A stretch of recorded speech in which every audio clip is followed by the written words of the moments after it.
ఆదికాండం 27వ అధ్యాయం. ఇస్సాకు వృద్ధుడై అతని కన్నులకు మందదృష్టి కలిగినప్పుడు అతడు తన పెద్ద కుమారుడైన ఏశావుతో, నా కుమారుడా అని అతని పిలువగా, అతడు చిత్తం నాయనా అని అతనితో అనెను. అప్పుడు ఇస్సాకు, ఇదిగో నేను వృద్ధుడని, నా మరణ దినము నాకు తెలియదు, కాబట్టి నీవు దయచేసి నీ ఆయుధములైన నీ అంబుల పొదిని నీ విల్లును తీసుకొని అడవికి పోయి నా కొరకు వేటాడి మాంసం తెమ్ము. నేను చావక మునుపు నిన్ను నేను ఆశీర్వదించినట్లు నాకిష్టమైన రుచిగల భోజ్యములను సిద్ధపరిచి నేను తినుటకై నా యుద్ధకు తెమ్మని చెప్పాను. ఇస్సాకు తన కుమారుడు ఏశావుతో ఇట్లు చెప్పుచుండగా రిబ్కా వినుచుండే. ఏశావు వేటాడి మాంసం తెచ్చుటకు అడవికి వెళ్ళే.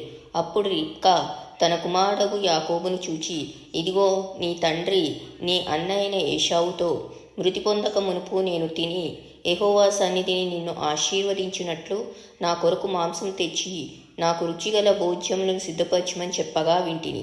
కాబట్టి నా కుమారుడా, నా మాట విని నేను నీకు ఆజ్ఞాపించినట్టు చేయుము. నీవు మందకు వెళ్ళి 2 మంచి మేకపిల్లలను అక్కడి నుండి నా యుద్ధకు తెమ్ము. వాటితో నీ తండ్రికి ఇష్టమైన రుచిగల భోజ్యములను అతనికి చేసేదను. నీ తండ్రి మృతి పొందక ముందు అతడు వాటిని తిని నిన్ను ఆశీర్వదించినట్లు నీ వాటిని నీ తండ్రి యొద్దకు తీసుకొని పోవలనా నేను.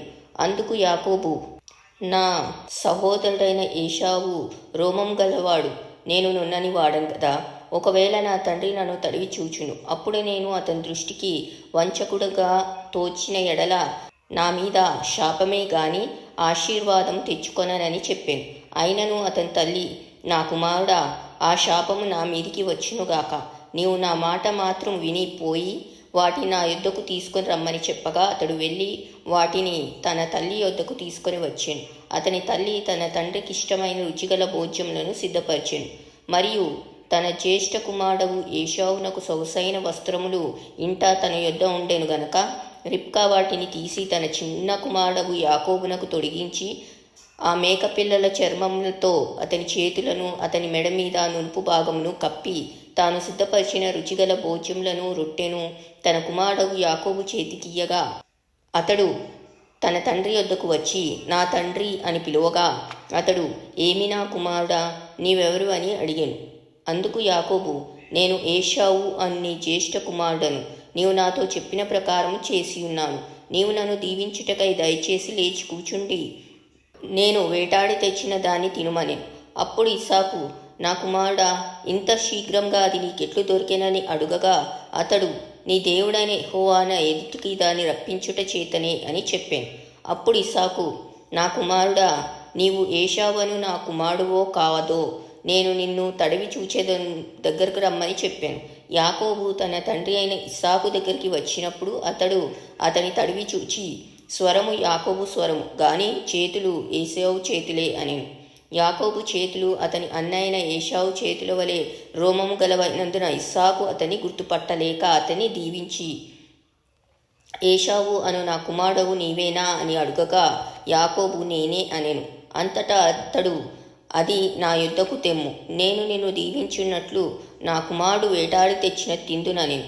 అతడు తెచ్చినప్పుడు అతడు తినెను. ద్రాక్షారసము తేగ అతడు త్రాగి. తరువాత అతని తండ్రి అయిన ఇస్సాకు, నా కుమారుడా, దగ్గరకు వచ్చి నన్ను ముద్దు పెట్టుకొనమని అతనితో చెప్పాను. అతడు దగ్గరికి వచ్చి అతని ముద్దు పెట్టుకొనేను. అప్పుడు అతడు అతని వస్త్రములను వాసన చూచి అతని దీవించి ఇట్లనెను, ఇదిగో నా కుమారుని సువాసన యెహోవా దీవించిన చేని సువాసన వలెనున్నది. ఆకాశపు మంచును భూసారమును విస్తారమైన ధాన్యమును ద్రాక్షారసమును దేవుడు నీకు అనుగ్రహించుగాక.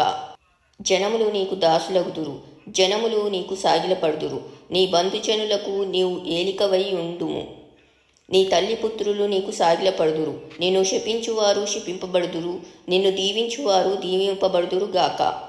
ఇస్సాకు యాకోబును దీవించుట అయిన తర్వాత యాకోబు తన తండ్రి అయిన ఇస్సాకు ఎదుట నుండి బయలుదేరి వెళ్ళిన తక్షణమే అతని సహోదరుడైన ఏశావు వేటాడి వచ్చెను.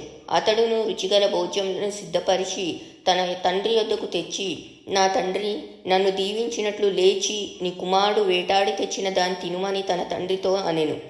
అతని తండ్రి అయిన ఇస్సాకు, నీవెవరు అని అతన్ని అడిగినప్పుడు అతడు, నేను నీ కుమారుడను, ఏశావు అను నీ జ్యేష్ఠ కుమారుడనగా ఇస్సాకు మిక్కటముగా గడగడా వణుకుచు, అట్లయితే వేటాడిన భోజ్యమును నా యుద్ధకు తెచ్చిన వారెవరు?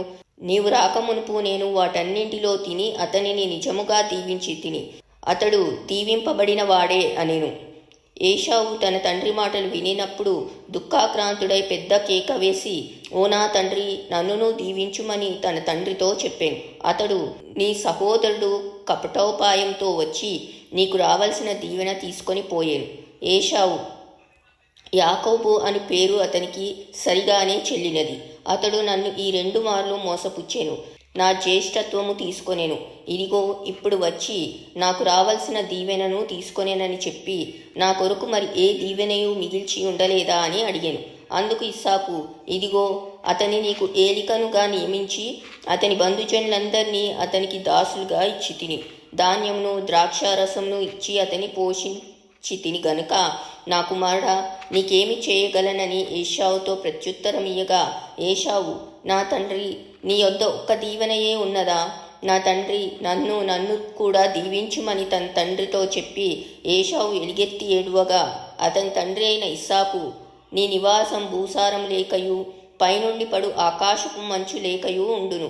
నీవు నీ కత్తి చేత బ్రతుకుదు, నీ సహోదరునికి దాసుడవగుదు. నీవు తిరుగులాడుచుండగా నీ మెడ మీద నుండి అతని కాడి విడిచివేయుదు అని అతనికి ఉత్తరం ఇచ్చాను. తన తండ్రి యాకోబుకిచ్చిన దీవెన నిమిత్తము ఏశావు అతని మీద పగపట్టెను. మరియు ఏశావు, నా తండ్రిని గూర్చిన దుఃఖ దినములు సమీపంగా ఉన్నవి, అప్పుడు నా తమ్ముడైన యాకోబును చంపేదననుకొనెను. రిబ్కా తన పెద్ద కుమారుడైన ఏశావు మాటలను గూర్చి వినినప్పుడు ఆమె తన చిన్న కుమారుడైన యాకోబును పిలువనంపి అతనితో ఇట్లనెను, ఇదిగో నీ అన్నయైన ఏశావు నిన్ను చంపేదనని చెప్పి నిన్ను గూర్చి తన్ను తాను ఓదార్చుకొనిచున్నాడు. కాబట్టి నా కుమారుడా, నీవు నా మాట విని లేచి హారాన్లోనున్న నా సహోదరుడు లాబాను వద్దకు పారిపోయి నీ అన్న కోపం చల్లారు వరకు, నీ అన్న కోపం నీ మీద నుండి తొలగి నీవు అతనికి చేసిన వాటిని అతడు మర్చు వరకు లాబాను వద్ద కొన్నాళ్ళు ఉండుము. అప్పుడు నేను అక్కడి నుండి నేను పిలిపించెదను. ఒక్కనాడే మీ ఇద్దరిని నేను పోగొట్టుకొననేలా అనెను. మరియు రిబ్కా ఇస్సాకుతో, హేతు కుమార్తెల వలన నా ప్రాణం విసికినది. ఈ దేశస్థురాండ్రైన హేతు కుమార్తెలలో వీరి వంటి ఒక దానిని యాకోబు పెళ్లి చేసుకున్న ఎడల నా బ్రతుకు వలన నాకేమి ప్రయోజనం అనెను.